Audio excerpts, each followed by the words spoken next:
A well-structured grant proposal increases your chances of securing funding by clearly communicating your mission, impact, and financial needs. Today, I want to talk you through the key components of winning grant proposals and provide you with some best practices to strengthen your submissions. Let's start with an executive summary. This is the first thing in every proposal, but the last thing I actually come back to and write. So I recommend just holding space for it as you draft your document so you can truly come back after you've finished and fully developed your proposal and make that section as strong of a recap as it can be. When you do that, a polished executive summary should reflect a concise overview of your proposal, your mission, the problem you address, and your proposed solution. You'll get knee-deep in program description, service area, population, and impact in the body of your proposal, so keep this executive summary brief and high level. Some funders will actually allow you to link to supporting documents or media files to get a better understanding of your organization or your work.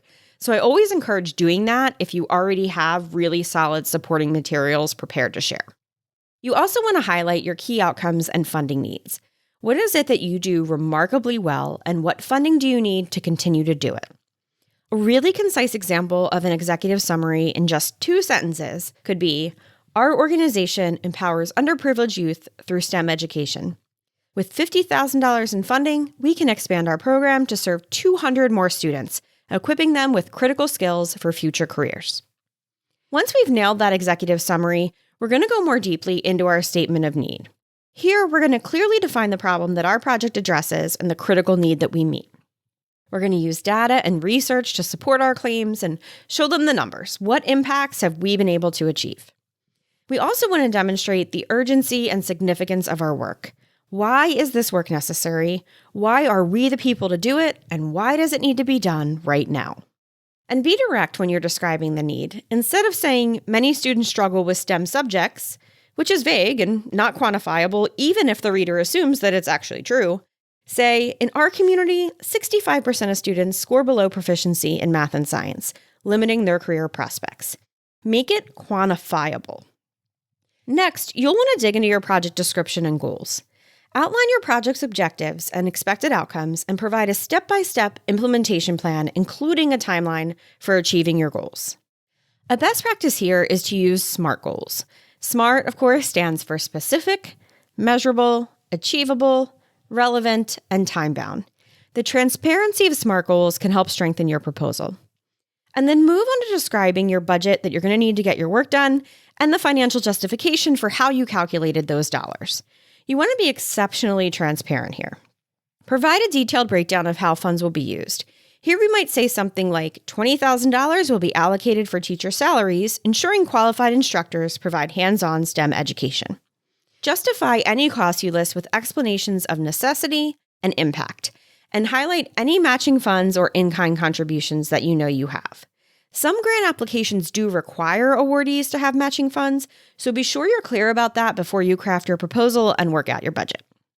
From there, you'll want to explain how you'll evaluate the success of an award if you're given one, and how you're going to measure impact along the way and at the end of the funding term. What does success look like? Outline the data collection methods you want to use. That may be surveys, reports, testimonials, a variety of different things that'll help you gain feedback that you can provide to your grant officer.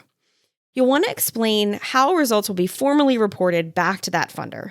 Is it a monthly call, a quarterly report? What will that frequency look like? And that can really be dependent on how often you can gather data and how much reporting you have capacity for. Funders really appreciate accountability, so make sure you're clearly defining what your success metrics will be. You'll need to support all of this vision by anchoring a potential funder in the history of your organization and achievements. Showcase your expertise and credibility in delivering impact and include relevant partnerships or collaborations. Surrounding your work with strong names makes other organizations want to be part of that club and enhances the credibility of your organization. Use language such as, with 10 years of experience in STEM education, we have successfully trained 5,000 students, 85% of whom pursued higher education in STEM fields, focused on experience, impact, and outcomes. Finally, you'll want to wrap up your proposal with a strong conclusion and call to action. Reinforce the importance of your project and its impact. express gratitude for their consideration, and invite further discussion if they want to ask clarifying questions. And certainly provide clear next steps for engagement or funding. A strong statement like, "Your support will help bridge the STEM education gap for underprivileged students. We welcome the opportunity to discuss this further and explore partnership opportunities," buttons up that proposal nicely and reminds the potential funder that this important work needs their support, and we really want to bring this partnership to life. Remember that a well-structured grant proposal will be clear, compelling, and always tailored to funder priorities.